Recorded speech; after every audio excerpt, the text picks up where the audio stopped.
Hi, good evening, everybody. Well, it's England. It's evening here in England. Welcome. I am Mathura Das. This is my third live streaming. I made a mistake yesterday. It's not Southwest London. This is from the Southwest country of England. Transmission is coming from.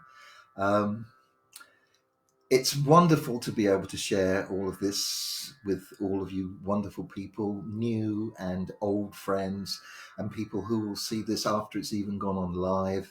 I've had some wonderful feedback from some dear friends of mine. It brings gladness to my heart that at least I have some kind of validation for my existence, that I can actually kind of communicate and share things and maybe share a little bit of love in this world. This is what we need. What the world needs now is love, sweet love. It's the only thing that there's just too little of. I'm going to start off with chanting 3 Oms, this time in an easier key. Been trying to work on the sound. There's still a few issues I'm still working on, and then hopefully tomorrow I will have fixed them all. So if there's any inadequacies in the sound, please forgive me. Okay. I hope this is going out now to everybody.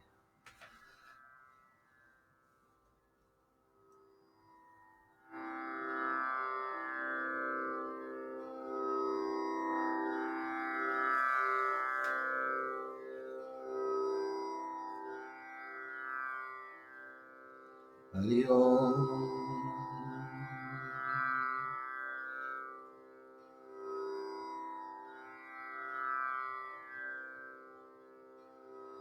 I don't know how to, anyway. You can join with me, 3 Oms.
Just checking to see if I've got the right settings on.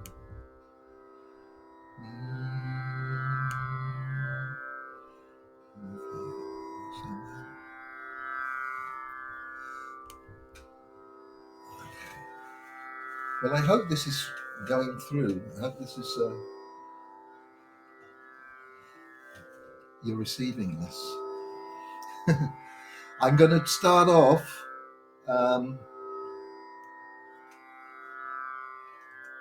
Can somebody send a message to show that there's somebody here and it's going through? I can't tell if I've got it on share. I hope it is. I've got it on all the right settings. Okay.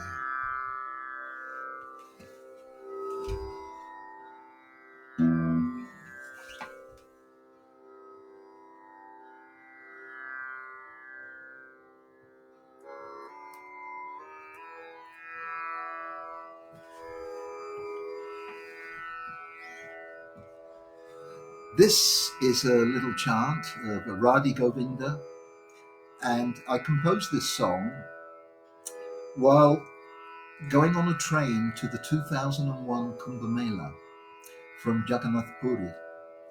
And as we were just chuffing out of Puri, very, very slowly, and there was this rhythm of the train, I went out to sit down by the door and look out on the fields. And as the train chuffed along, I got this rhythm and got this melody line. Okay. I'm a little worried that there's no that this is coming through. Okay. Hope it's on the share button. Hold on a second. I just want to check. Oh, God.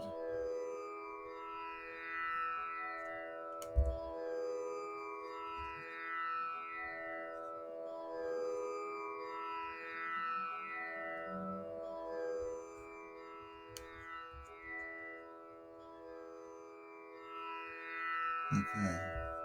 Sorry. I'm just concerned that this is all happening.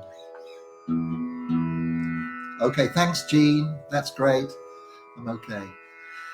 Nice to see you here, Jean. Hope you're feeling fine. Hope everyone's feeling fine. I have to say, before I start chanting, every day is a new day, isn't it, really? And specifically this morning, I woke up and I felt different than yesterday. And I had this awareness. It kind of expanded out of my little world into the world, and I became aware. I talked to my friend in Calcutta, and he was describing what it was like in Calcutta. And then there's a new thing about the virus in a big slum area, and I suddenly started to imagine go out from my self-isolation into the world, and I became conscious of all the people around the world, and feeling very grateful and lucky to be in the situation that I am during this crisis, or even in life in general.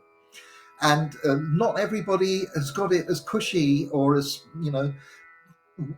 comfortable as myself. And so I want to send out all these love vibrations and best wishes to everybody in the world. And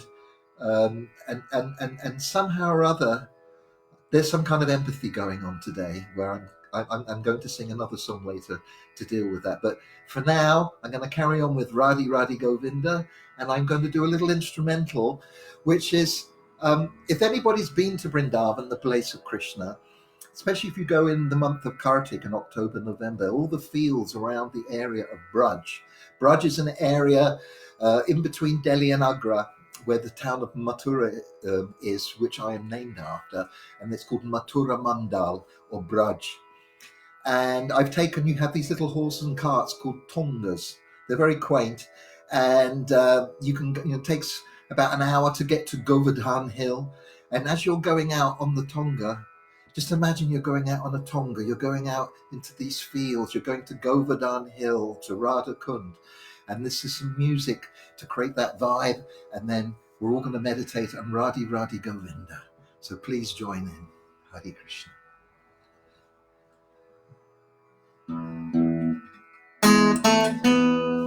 Just turn that up a bit more.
Radhi Radhi Govinda Govinda Radhi Bolo. Radhi Radhi Govinda Govinda Radhi. Radhi Radhi Govinda Govinda Radhi. Radhi Radhi Govinda Govinda Radhi. Radhi Radhi Govinda Govinda Radhi. Radhi Radhi Govinda Govinda Radhi. Radhi Govinda Bolo Radhi Govinda. Radhi Govinda Bolo Radhi Govinda. Radhi Govinda Bolo Radhi Govinda. Radhi Govinda Bolo Radhi Govinda. Radhi Radhi Govinda Govinda Radhi. Radhi Radhi Govinda Govinda Radhi. Radhi Radhi Govinda Govinda Radhi. Radhi Radhi Govinda Govinda Radhi. Radhi Radhi Govinda Govinda Radhi. Radhi Govinda Bolo Radhi Govinda. Radhi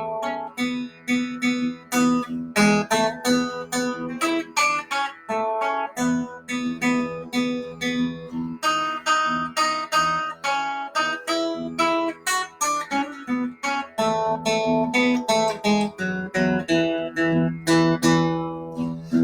Radhi Radhi Govinda Govinda Radhi. Radhi Radhi Govinda Govinda Radhi. Radhi Radhi Govinda Govinda Radhi.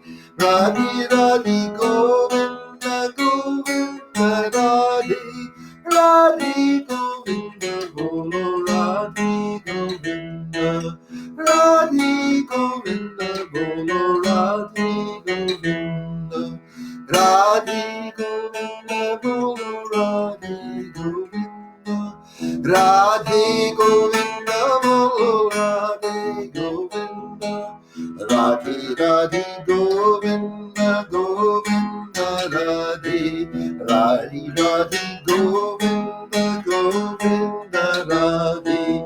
Radhi Radhi Govinda Govinda Radhi. Radhi Radhi Govinda Govinda Radhi. Radhi Govinda Bolo Radhi Govinda. Radhi Govinda Bolo Radhi Govinda. Radhi Radhi Govinda Govinda Radhi. Radhi Radhi Govinda Govinda Radhi. Radhi Radhi Govinda Govinda Radhi. Radhi Radhi Govinda Govinda Radhi. Radhi Govinda Bolo Radhi Govinda. Radhi Govinda Bolo Radhi Govinda. Radhi Govinda Bolo Radhi Govinda. Radhi Govinda Bolo Radhi Govinda. Radhi Radhi Govinda Govinda Radhi. Radhi Radhi Govinda Govinda Radhi. Radhi Radhi Govinda Govinda Radhi.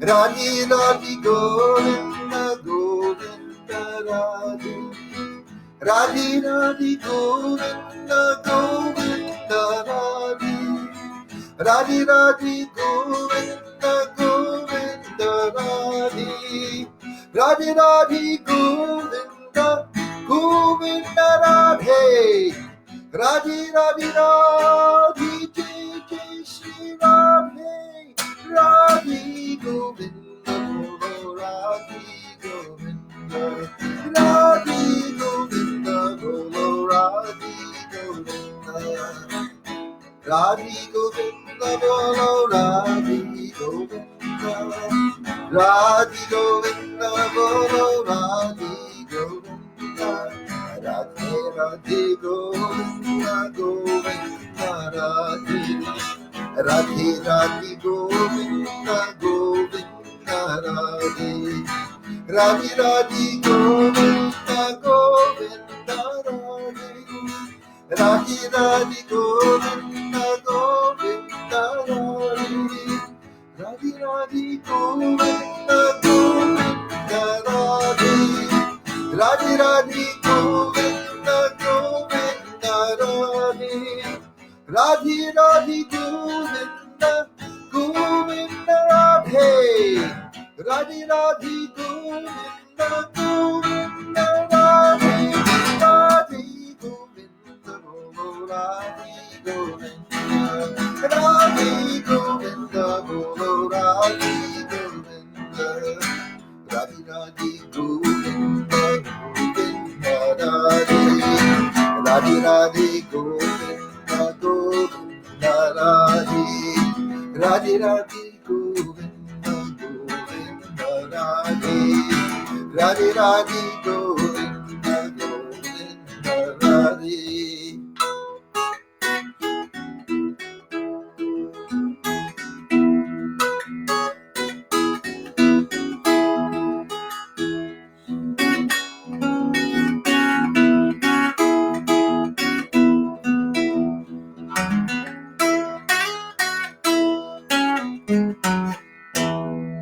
Bolo Shri Krishna Kanhaiya Lal Ki Jai Radharani Maharani Ki Jai Vrindavana Dhama Ki Jai. Hari Bol, Hari Bol, Hari Bol. Well, I don't know about you, but I was in Vrindavan then for a bit. It's quite a few of my friends in Vrindavan, lovely friends, locals, Bantuji, and then there is Nandu. He's there in Braj at the moment, and we've got Kanamrita. He's in Vrindavan in lockdown, and there's Dhritarashtra, and there's Dinabandhu, and there's all the wonderful, and then there's this lovely person called Vrindavan Vasi who feeds the cows in Vrindavan, and lots of lovely people that I don't even know. So to all the bridge buses and all the residents of Vrindavan, Hari Bol Jai Radhe. Okay, I'm going to do... Okay, I'm in a Vrindavan, Radhi mood. I'm going to do Radha Ramana Hari Bol. There are many temples in Vrindavan. The most famous, there's the temples that were founded by the 6 Goswamis of Vrindavan, the intimate followers of Chaitanya. But the other very famous temple is Banka Bihari from Swami Haridas and Radha Vallabh Hitarivansh. And there's so many beautiful temples. And my favorite is Radha Ramana. They have a most probably the highest standard of puja, and all the families have been worshipping in the temple for hundreds of years in family lineages, and they take it in turns to do the puja. And Radha Raman was self-manifested to Gopal Bhatta Goswami because he was worshipping a shalagram. It's a stone from Gandaki, which represents Vishnu, and he wanted to worship Krishna in his full form, and the shalagram manifested as the form of Radha Raman. He's very small but dressed beautifully. So this is a bhajan. And actually, when Crispian Mills from Kulashekar, Krishna Kanta, and his wife, Yogamaya, Joe, we all came to Vrindavan with Alonza and Paul and Bobby from the Kulashekar, and we just arrived in Vrindavan, and we got a cassette from Vinod Agarwal, a very famous singer in the area, and we played it, and this is where Crispian immediately got the melody and put it on the guitar. And there's various forms, slightly different ways of singing it. I've got my way of singing it. And please join in. Radha Ramana Haribol. And we'll have a lot of Radhes after that. Okay, thank you.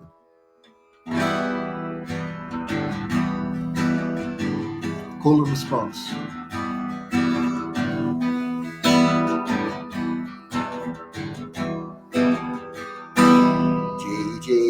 Radha Ramana Haribol.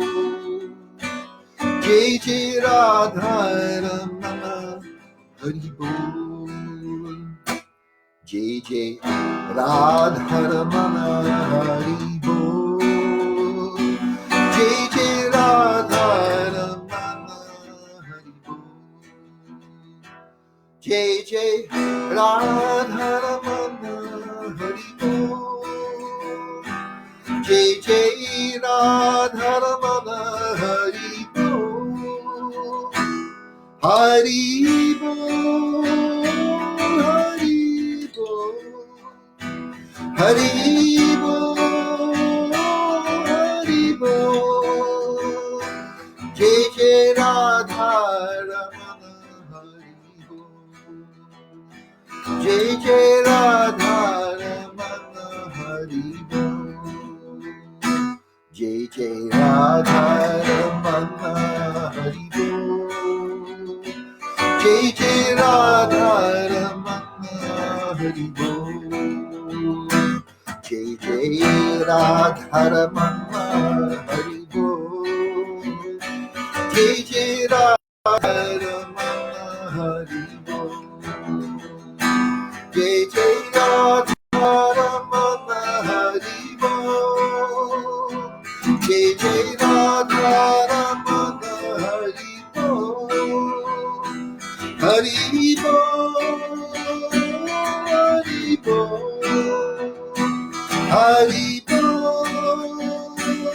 Haribol, Jai Jai Radha Ramana Haribol. Jai Jai Radha Ramana Haribol. Jai Jai Radha Ramana Haribol. Jai Jai Radha Ramana Haribol. Jai Jai Radha Ramana Haribol. Jai Jai Radha Ramana Haribol. Jai Jai Radha Ramana Haribol. Jai Jai Radha Ramana Haribol. Jai Jai Radha Ramana Haribol. Haribol, Haribol, Haribol, Haribol. Jai Jai Radha Ramana Haribol. Jai Jai Radha Ramana Haribol. Jai Jai Radha Ramana Haribol. Radhe Radhe Radhe Jai Jai Jai Shri Radhe. Radhe Radhe Radhe Jai Jai Jai Shri Radhe. Radhe Radhe Radhe Radhe Jai Jai Jai Shri Radhe. Radhe Radhe Radhe Radhe Jai Jai Jai Shri Radhe. Radhe Radhe Radhe Jai Jai Jai Shri Radhe. Radhe Radhe Radhe Jai Jai Jai Shri Radhe. Radhe Radhe Radhe Jai Jai Jai Shri Radhe Radhe Radhe Radhe Radhe Jai Jai Jai Shri Radhe Jai Jai Jai Shri Radhe Jai Jai Jai Shri Radhe Jai Jai Jai Shri Radhe Jai Jai Jai Shri Radhe Radhe Radhe Radhe Radhe Jai Jai Jai Shri Radhe Radhe Radhe Radhe Radhe Jai Jai Jai Shri Radhe Radhe Radhe Radhe Jai Jai Jai Shri Radhe Radhe Radhe Radhe Jai Jai Jai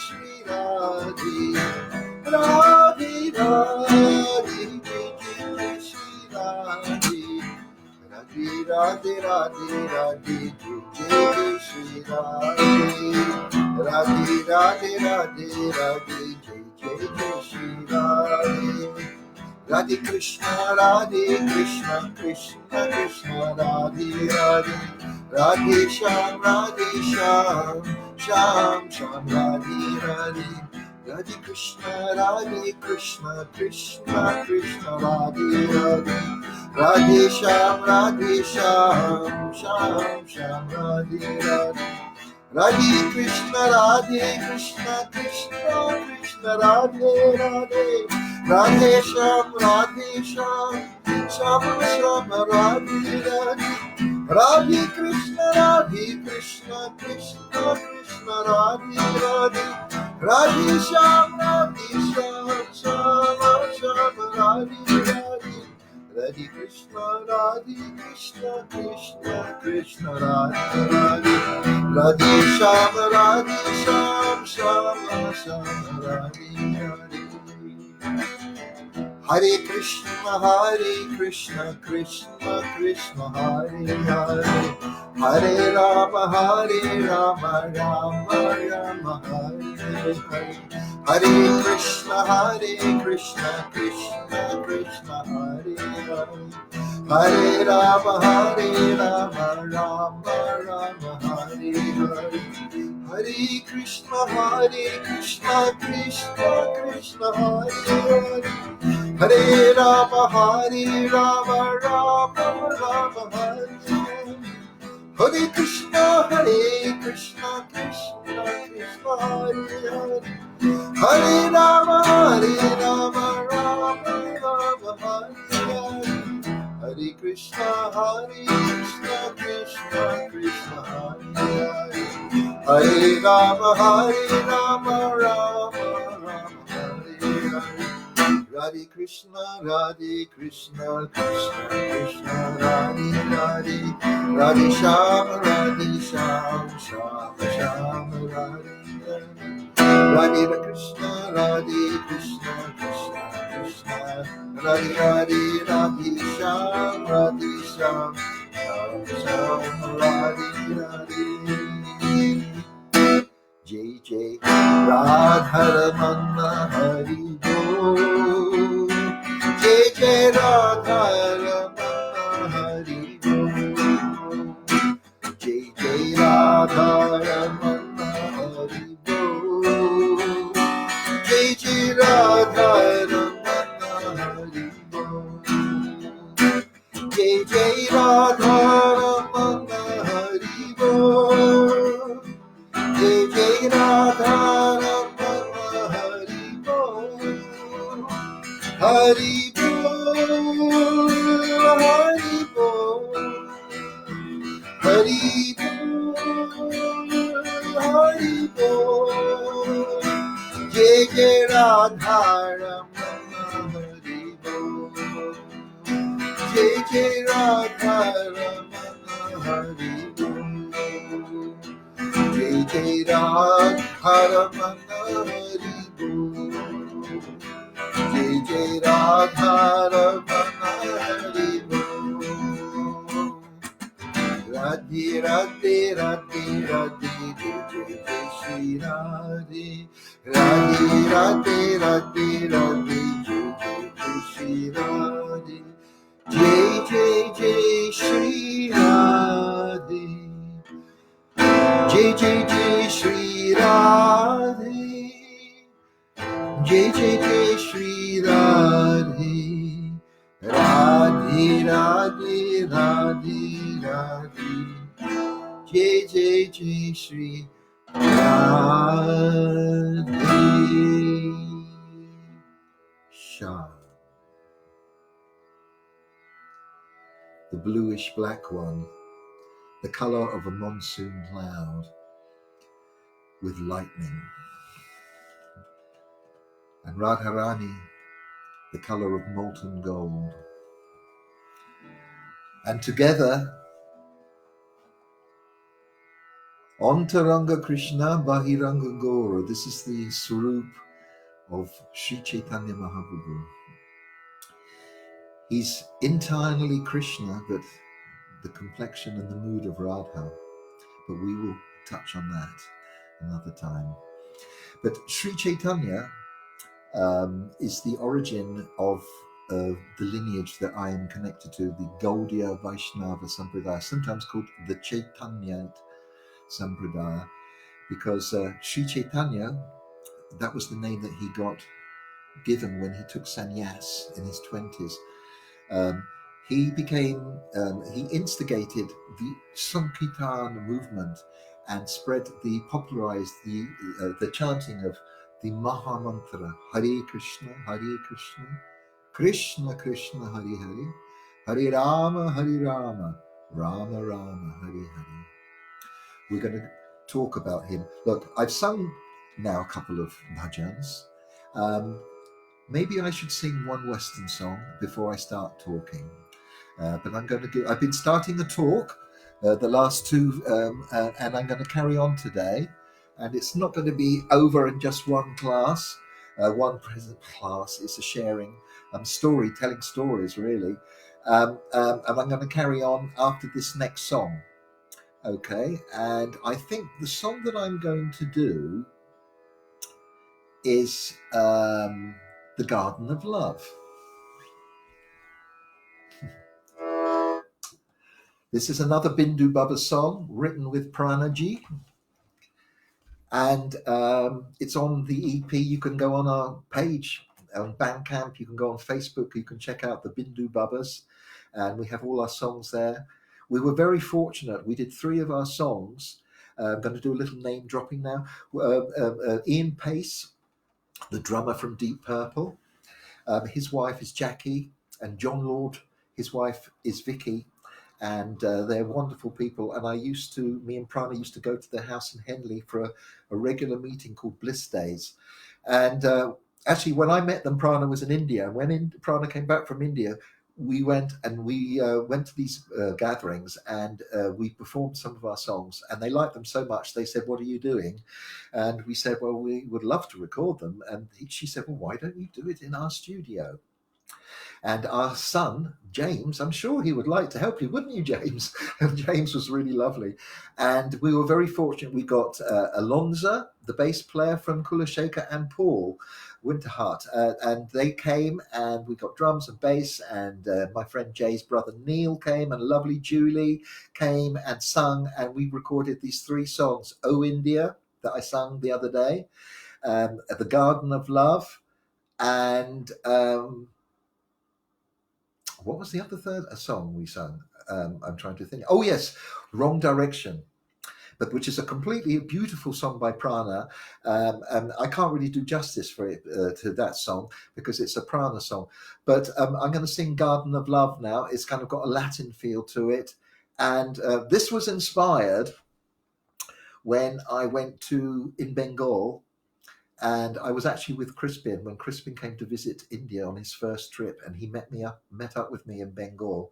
And there's a very interesting, unique devotee called Gadadhar Pran who lives on the banks of the Ganga there for years. And he has a Siksha guru called Sachidulal Babaji. And he was sitting there, and he's hardly in the world. He's kind of in some other total dimension.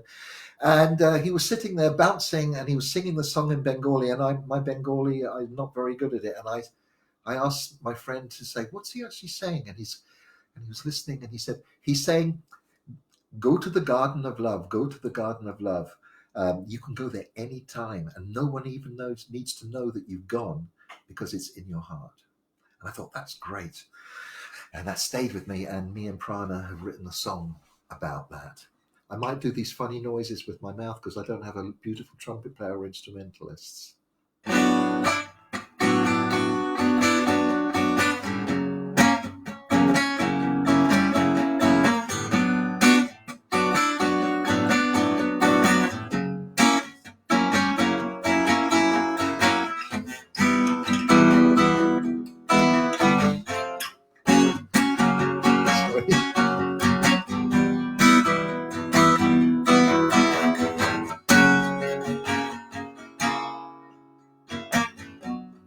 Please won't you follow me, 'cause we're going to the garden of love. Please won't you join us, we're going to the garden of love. Leave all your heartache and pain far behind. Come and join the party, it's guaranteed to blow your mind. Welcome to the garden of love. Welcome, welcome to the garden of love. Welcome to the garden of love. Welcome, welcome to the garden of love. In our magic garden. Sorry. Sure, I've got to stop that here. Okay. In our magic garden shine the benediction rules. The music from their damsel lips forms captivating tunes. Lotus flowers everywhere. Can you hear the sound of the flute calling you right there? Welcome to the garden of love. Welcome to the garden of love. Welcome to the garden of love. Welcome, welcome to the garden of love, where every step is a dance and every word a song, where love flows free forever and everybody gets along. Welcome to the garden of love.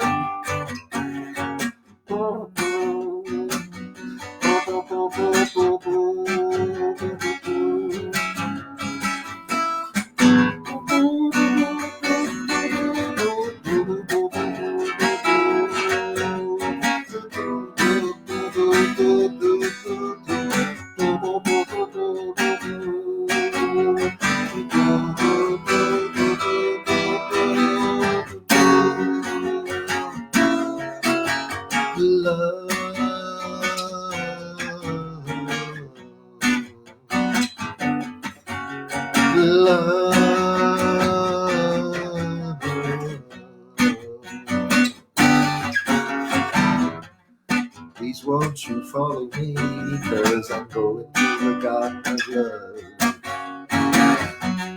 Please won't you join us, we're going to the garden of love.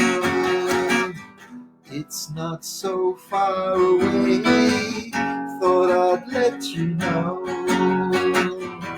Whenever you want to, just look within your heart and go to the garden of love. Love.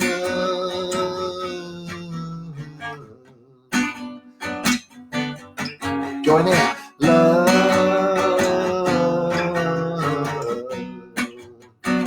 time. Love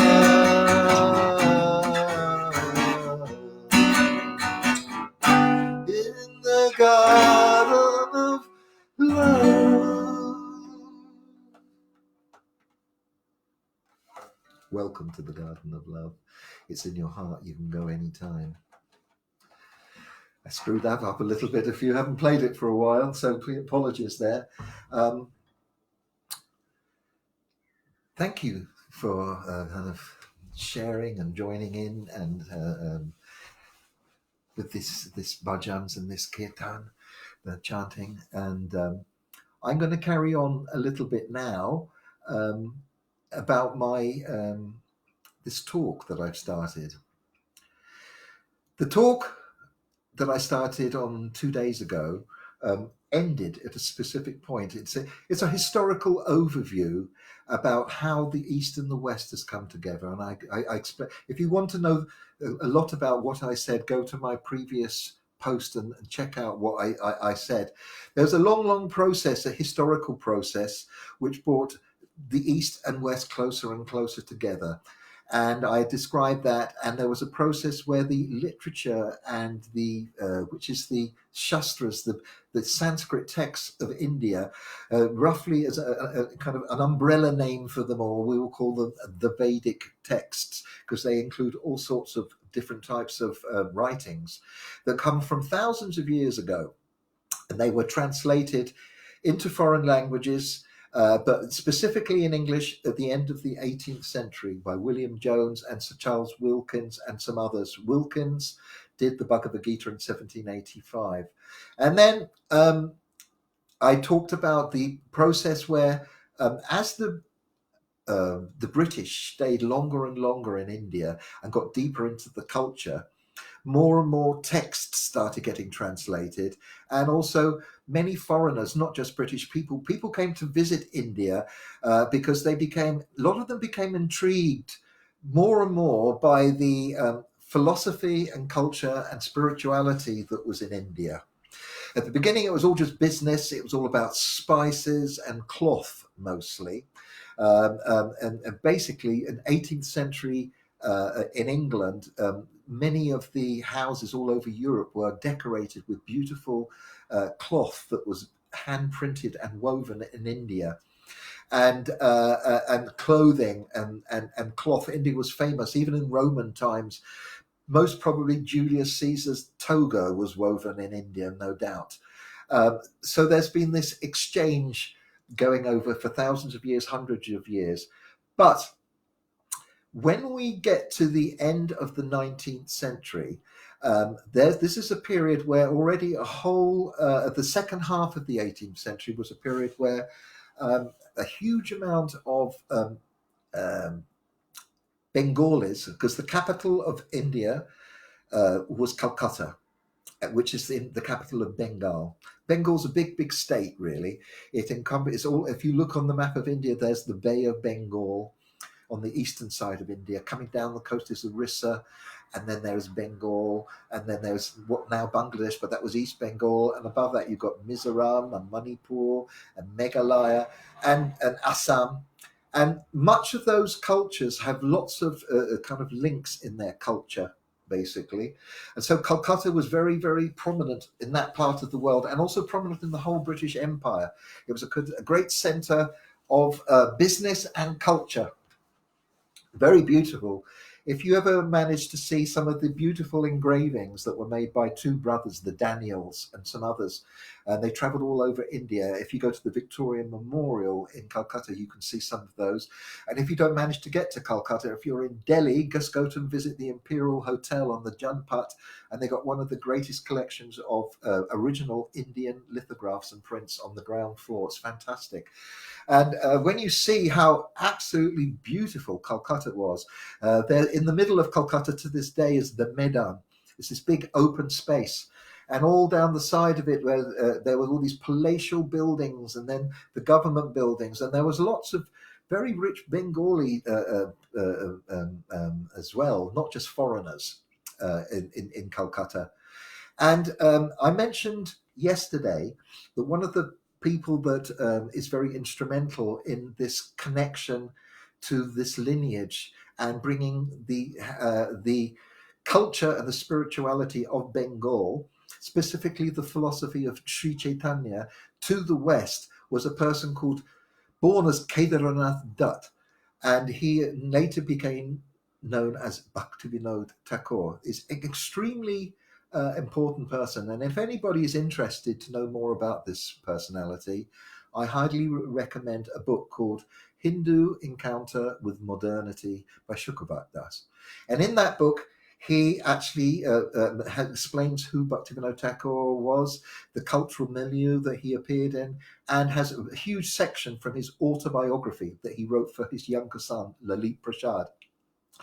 And in that, he describes his story, what it was like to be born at that time in around 1830, what was happening in Bengal, what he was brought up as a child, and how he went to live with his, I think Kasi Prasad Ghosh was his uncle, or he was a relative in Calcutta.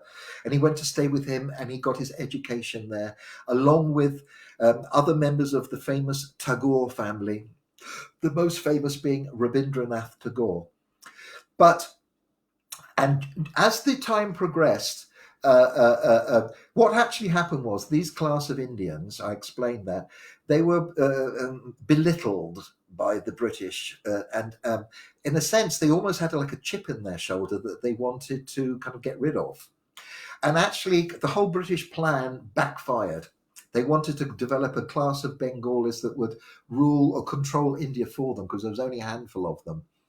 And many of those people that got educated in the British system actually became they became the people that spread the Indian spirituality via the English language, because this suddenly became the most popular language in the world. And to this day, the British language is the most widely spread used language in the world. Well, some people say it might be Mandarin or other languages, but it's used. Even when I went to China, I was amazed. They still use English names and the Chinese names. I was quite amazed by that. People can recognize English. So it's quite an important thing to understand how things happen. The fact that the English language was there at that time in India, and Indians started to adopt that language in Calcutta. There were parts of India where people spoke French, in Pondicherry, where the French had their things. And some people spoke Portuguese in Goa. But the center of the intellectual hub of India, you could say, was Bengal during that period. Bombay was more commerce, and so was and Madras to an extent was earlier, but Calcutta was an intellectual center. And not only that, from only a few hours from Calcutta is the actual birthplace of Navadwip, or Mayapur, the village within the Navadwip. It's a town outside of Calcutta, in the district of Nadia, and that is where Sri Chaitanya, who's a kind of central person in this whole story of Kirtan and the spreading of Indian spirituality to the West. He even predicted that his name would be heard in every town and village of the world, and that was 500 years ago. But in my story, which is really about how does someone like me from southwest London, middle-class family, atheistic, really, my father, agnostic, modern, secular, not really having any religion at all. How did I end up with the name Mathura Das? That's what I tried to explain yesterday. And there's two historical processes that kind of collided to kind of in my life that were these very influential, and not just me, but a whole subsect of the baby boom generation. That's what I explained yesterday. One I called the psychedelic ripple effect, because psychedelics are very important. And the other one is the Hare Krishna ripple effect. Now I'm going to speak a little bit about that now to bring us up to a date, because basically once upon a time, long ago, this is the story of this tradition, how the tradition tells the story. This is not the story that the academic viewpoint. They may have difference of opinion about dates and chronology and all sorts of things. But the tradition, this is how the tradition explains itself, that once upon a time, long, long ago, in India, in the Himalayas, was a great rishi called Vyasa. And it is said that he compiled what we know as the Vedic scriptures and the Mahabharata and all of these, the Upanishads, and he compiled them all together. And he was sitting in his ashram in the mountains, Himalayas, and he actually was a bit despondent. And he couldn't figure it out why. Why? I've done this and I've done that. And he was three kala gyan. He could see past, present, and future. He was actually a kind of avatar. Literally having an empowered personality, but he was feeling despondent. And at that moment, his guru appeared, as if from nowhere, Narada Muni, one of the great characters and my archetypal hero, really, of the whole Vedic pantheon. And he is the messenger of the gods, and he is intrinsically connected with the whole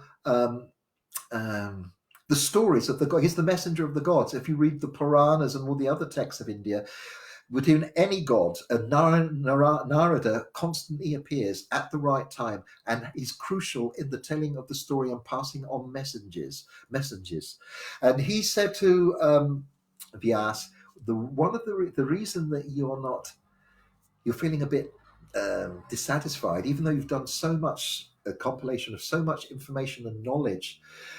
You've dealt with the four purusharthas, dharma, artha, kama, and moksha. Dharma means religious principles, artha means economic development, kama means sense pleasure, and moksha is dealing with liberation. But there's a fifth purushartha, and he said that is bhakti. And he said, now that is what you need to do. You need to compile the text on bhakti. And that text, which has become known as the Bhagavat Purana. There are many Puranas. Purana means history. And the Bhagavat, for certain Vaishnavas, and most Vaishnavas, is central text. In fact, the fact of that was that A.C. Bhaktivedanta Swami Prabhupada, when he came to the West in 1965, at the age of 68, and the books that he brought with him, and he spent quite a few years just before coming to the West, and a lot of blood, sweat was put, and time and Krishna's grace into compiling the first 3 volumes of the first skanda or canto of this literature. He managed to do that, and when he arrived in America, apart from just a few rupees and some cartels and a few clothes, that's what he had in his trunk. And one address. So it's quite significant that why did he bring that book?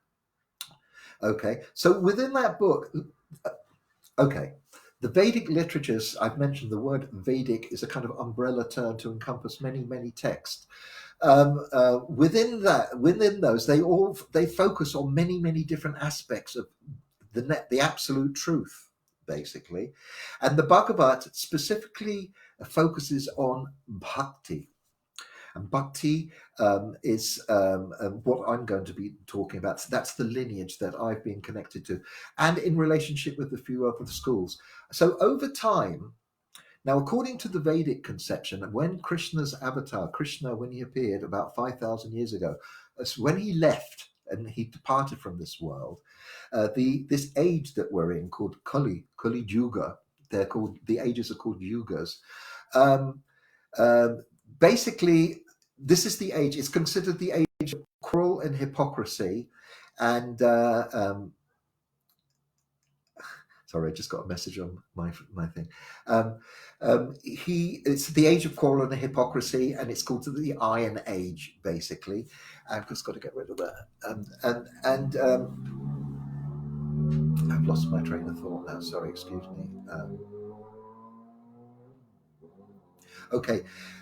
In this Kali Yuga, this book, he says at the beginning that this book will shed light in the darkness of Kali Yuga.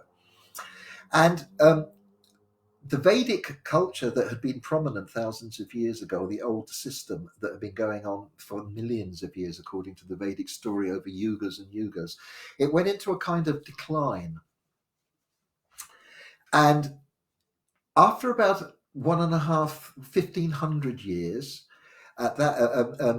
this was the time, very interesting time, where Buddha, I think Socrates in the West, and Mahavir in India, and Confucius in China. They all were around this time. It was a very interesting, special time on the planet. A big change in many different cultures. And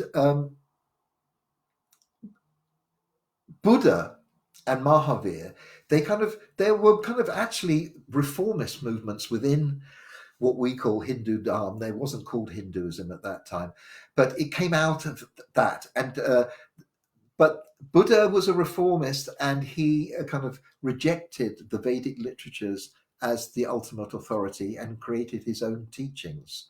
And so did Mahavir.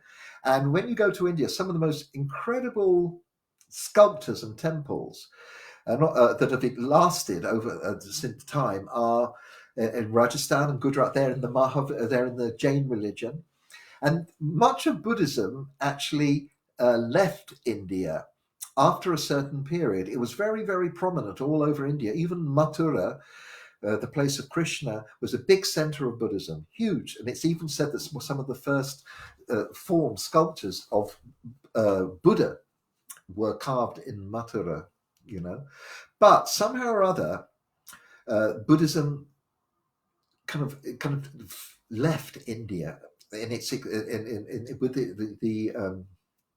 the prominent position it had in the culture. A lot of this is to do with one specific teacher called Shankara Acharya, Adi Shankara, because in his lineage they're all called Shankara Acharya, but he's called Adi Shankara, and he wrote these commentaries on Vedanta Sutra, the highfalutin texts. And then after him came Ramanuja. I have explained this, but I'm repeating it a little bit. Ramanuja Acharya, this great teacher, he appeared in South India, and he refuted this teaching of Shankara Acharya. And after, in the 12th century, with his commentary, Sri Bhasya on the Vedanta Sutras, and then Madhva Acharya, another great teacher, he came a little bit after Ramanuja and presented his teaching. And if you go to South India, to Udupi, Sri Rangam, these are the big places where the teachings of Madhva and Ramanuja flourished. So in those days, like all over the world, you had kind of spiritual type peoples and you had kings. And so it was a feudal society. So certain kings and kingdoms, they adopted the teachings of certain great spiritual teachers. Kings and warriors, they realized that actually they have a role in establishing Dharma in the world, but actually they would pay homage to holy, great respect was always given to people who were spiritual teachers. And then what happened was there was also a group of bhaktas in South India. They were called the Alwars. Now, the Alwars were great mystic poets, and they wrote all sorts of wonderful poems, mostly in Tamil. And that's a very strong tradition down in South India. But you see, all these different lineages and that were broken up in different parts of India had all sorts of different influences. And at that time, in the eastern part of India, this is before the Mughals period, because the Muslims started coming from Central Asia and coming in around the 11th century, Muhammad of Ghazni, and they started, but they didn't kind of make a huge impact. They plundered a lot. And it was really when the Mughals came and established themselves, that empire from Babur, Humayun, Akbar, and then Shah Jahan, Jahangir, and then Aurangzeb. And during that period, kind of Bengal, before it was run by Muslims, was run by a Hindu kingdom called the Sena kingdom. And then that went. And at the time of Chaitanya Mahaprabhu, it had been controlled by, he was appeared in 1486. And try and understand, Luther 1489 in Europe, reformist of the church there. And over on the eastern side of the world and the eastern side of India, you have Sri Chaitanya, born in 1486. And you also have this phenomenon called the Renaissance. Something magical was happening on the planet at that time. Not only in the east of India with Sri Chaitanya, but in the west of India, you had Vallabacharya, and in the north of India, a great Vaishnava from there. Many of the Patels and the Gujarati Vaishnavas who live in England have been originally followers of Vallabhacharya. And you also have the Sikh religion that are manifested just around the same time with Guru Nanak. And Guru Nanak, on his wanderings, met Sri Chaitanya in Puri, and they shared many of the same teachings, especially the love of the holy name, as a way of connecting with God and with devotion. And there is in the Brihad Naradiya Purana, which is one text in India, there's a very famous verse which is quoted by many, not just Gaudiya Vaishnavas, but even Guru Nanak. Hare Nama, Hare Nama, Hare Nama Eva Kevalam. Kalo Nasteva, Nasteva, Nasteva, Gatiran Yataha. Which means in this age of Kali, they repeat 3 times, there is no other way, no other way, no other way. Oh, I don't want to sound like a fundamentalist. There is no other way. But that is exactly what it says in the scriptures, that the main, and there's doesn't mean that the name of God has to be from this culture. It can be from any culture. It's the name of God, the chanting the name of God. And all over the world there are different traditions. In the Muslim tradition, there is lots of traditions of reciting the name of God. Especially in the Orthodox Christian church, there is the very famous interior prayer of the heart that the Orthodox Christian adepts, they practice. This is what has been pointed out in the Indian scriptures is the best way in this age to obtain consciousness and union with God. So bhakti, I'm using the word bhakti, but it's actually bhakti yoga. Bhakti yoga means to unite. And most people are more familiar with asanas and hatha yoga and ashtanga yoga. But even an ashtanga yogi, and I think even Patanjali, the writer of the Yoga Sutras, without bhakti, you can't even perform yoga, really. So bhakti is an essential part of that. Now, after Sri Chaitanya appeared in 1486, in the Muslim-dominated culture of Bengal at that time, Vaishnavism was there, but it was a kind of minority religion. There were lots of subsects, and there was a group of very, very strict caste Brahmins, rigid, called Smarta Brahmins. And very, very rigid codes, and a lot of the nasty things that you hear about India and the caste system and uptight, the upper caste were these smarter Brahmins, and they really wanted to rule the roost and control it and keep all the power for themselves. So you had the Muslims controlling it and the smarter Brahmins. These was like kind of, and there were many tantrics as well in Bengal at this time, and other people into all sorts of different branches of worshipping the goddess and Shiva. But I'm not going to get too complex in this story. I keep it a little bit centered. And so at that time, when Chaitanya appeared, he inaugurated a big movement. It's incredible. I met a historian. His name escapes me at the moment. Ramakant Chakravarti. He wrote a very famous book called Vaishnavism in Bengal. And when I went to meet him, he said, I am a worshipper of Kali, but I will tell you some of the best things that exist in Bengal came from Sri Chaitanya. That's what he told me. And he caused a revolution in many ways. He led one of the first civil disobedience marches long before Gandhi did, because what actually happened was in the town of Mayapur, when he inaugurated this movement of chanting, it spread to the lower castes and became very, very popular.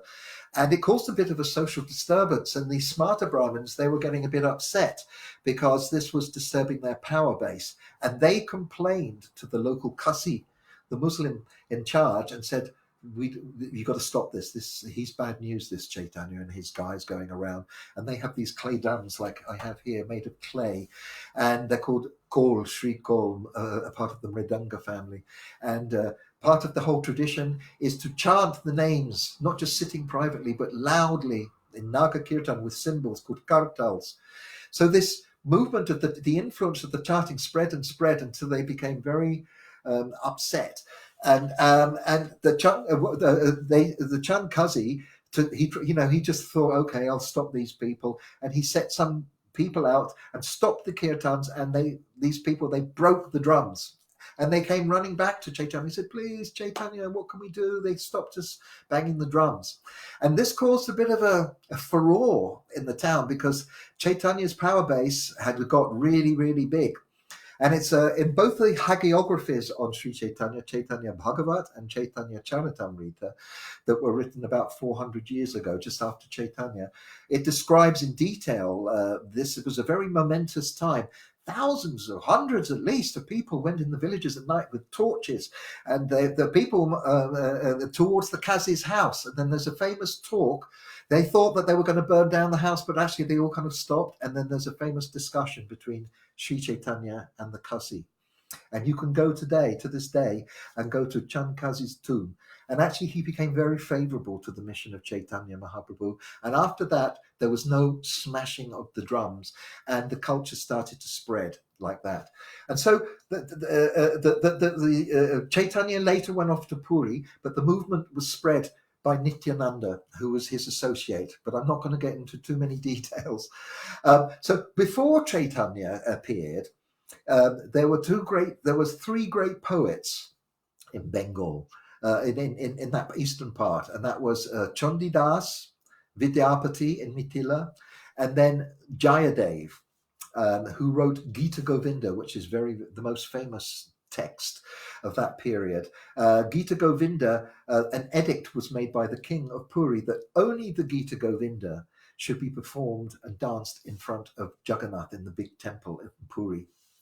So before Chaitanya, bhakti to Krishna had been was there, and all this poetry by these great poets, and it was quite influential, but still hadn't really quite taken off yet. Now, after Sri Chaitanya departed in Puri in 1533, this was the kind of the post. This is like all religions and movements. They have a founder, a charismatic founder, and they go on their own course, basically, and it's their followers that carry it on, and things happen in time. Everything happens in time. Chaitanya appeared in a Muslim area that was controlled by the Muslims. Then he went to Puri, that was controlled by a king, Maharaj Prataparudra, and it describes as they went in those days on foot, walking on foot, hundreds of miles. Different kind of chieftains and different political rulers were controlling different parts of the. It wasn't that safe to move around in those days. It wasn't a unified place like it is now, India. It was all fragmented into little feudal kingdoms. And it went. Chaitanya sent some of his closest, most important disciples.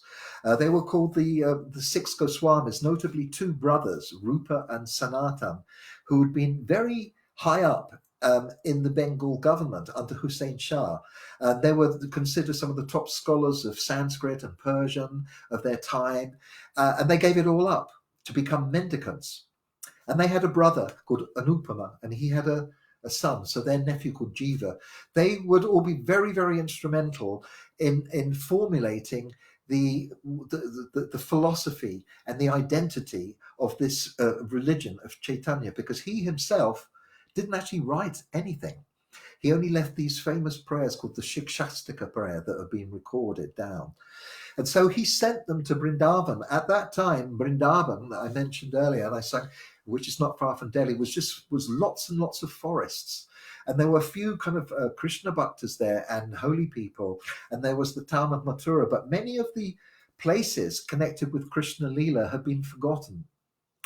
So Sri Chaitanya asked the Rupa and Sanatan specifically to go to Vrindavan and write books and discover the places of Sri Chaitanya.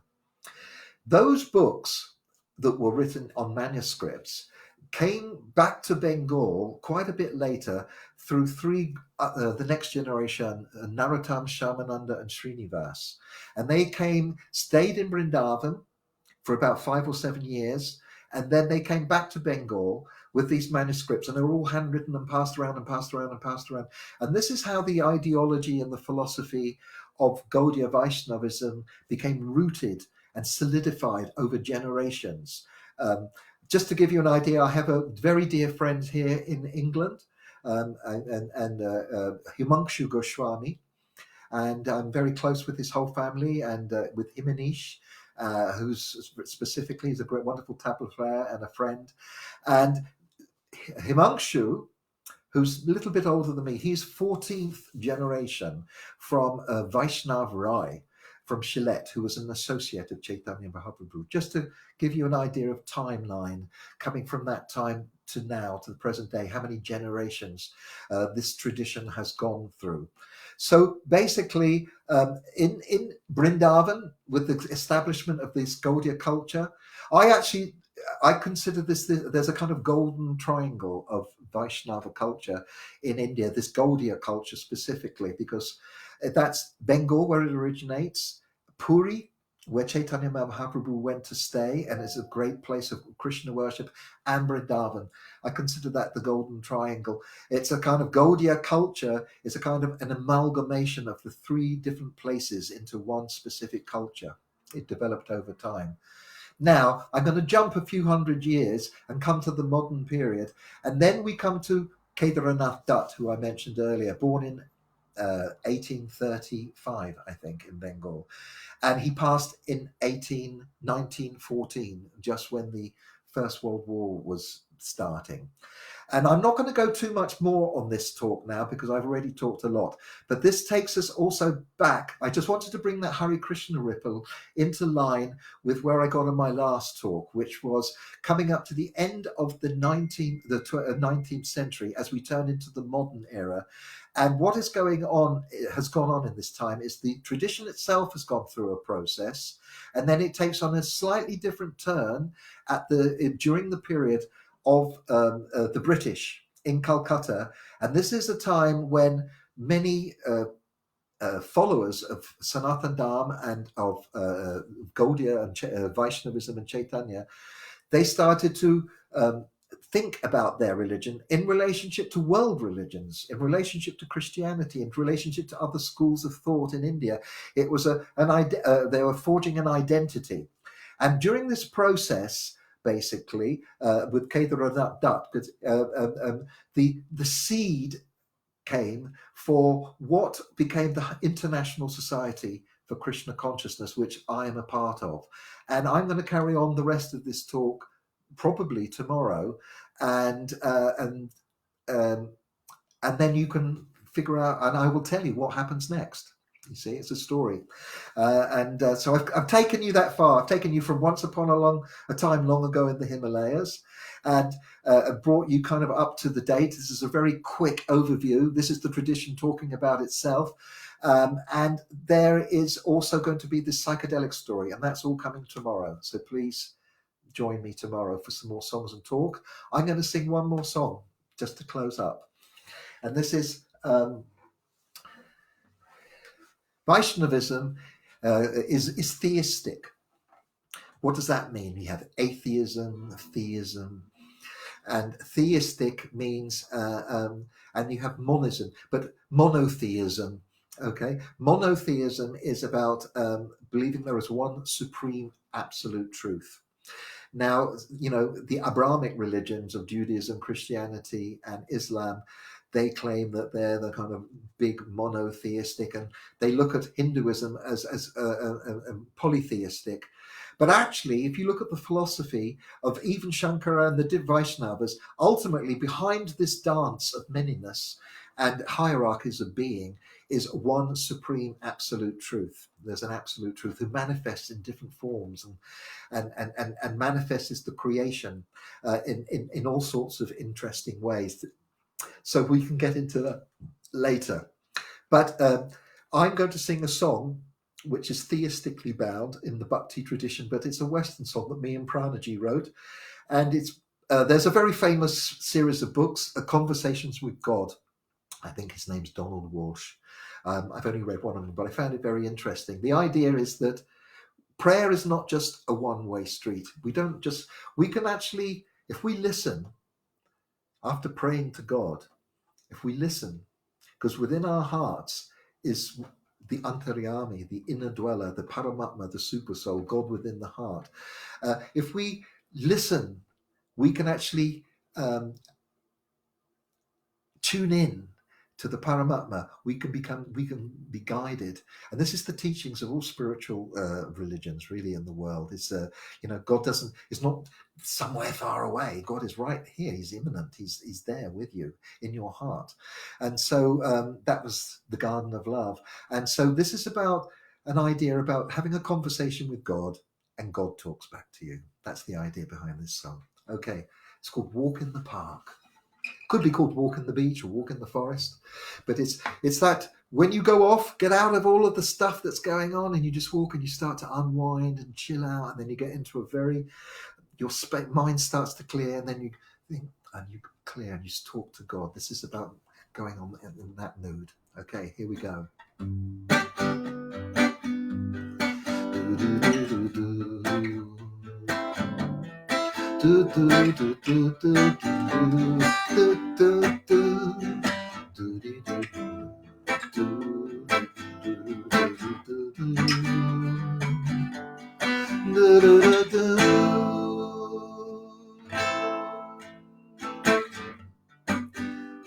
Walking in the park one day, must have been springtime. Never find time to pray, left alone to unwind. I feel my spirit rise, tingling in my spine. I find as I close my eyes, peace within my own mind. Oh Lord, and I thank you for this day. I know your love is the only way. You hold all the answers in your hand. Lord, won't you talk to me that I might understand? Do, do, do. Do, do, do, do, do. Do, do, do. Why deny my love? I've always been there for you, and always will be too. Guiding everyone along the journey home. You never walk alone. Deep in your heart you'll find me. Only the purest love can bind me. Deep in your heart you'll find me. Only the purest love can bind me.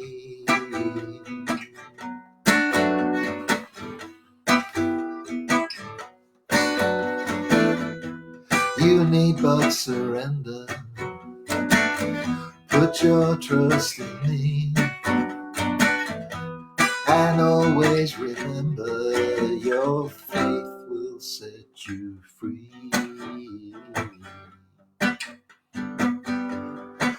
Do, do, do, do. Do, do, do, do, do, do, do.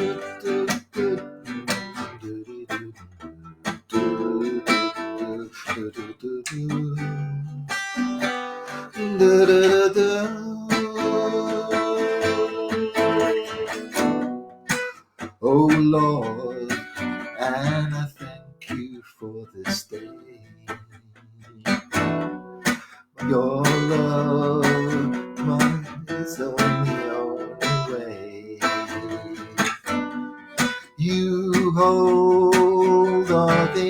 answers in your hand. Please won't you talk to me like I might understand. Do, do, do, do, do. Do, do, do, do, do, do, do, do, do, do.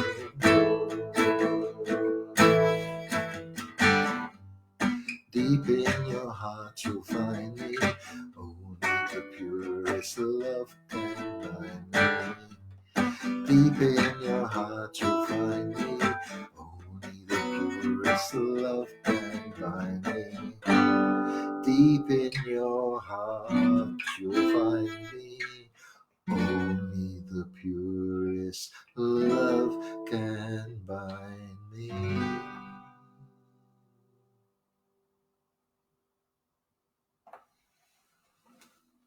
Hare Krishna. It's been wonderful to have another chance and opportunity to share some songs, some ideas, some thoughts with you all. I really, today and this morning, I really felt a connection that, it is a very challenging time, and it's bringing up all sorts of feelings in people about themselves, life, everything, and it can change from day to day, from morning till evening. In fact, that's another realization I've had in my life. I can be in despair in the morning, in ecstasy at night, and to just kind of like get in the position of the observer and not become too stuck on the external emotions, and watch them happening and don't get too caught up in them, because ultimately we are spirit. We're passing through here. We're on this journey. You know, you can look on my timeline. You can see pictures of me of 17. I didn't look quite the same as this. Somehow time has transformed, and it's the same me inside all of this. And it's the same us inside all of our forms we're passing through. And try and spend some time. I just saw Madhva today, lovely friend Madhva. He was exercising, showing how to, take the most out of this advantage. Share, spread love. Go deep within, question, communicate. You see the positive silver linings that are happening now. And I see this as an opportunity, a silver lining. So thank you for being part of my silver lining. Hari Om, Hari Om, Hari Om.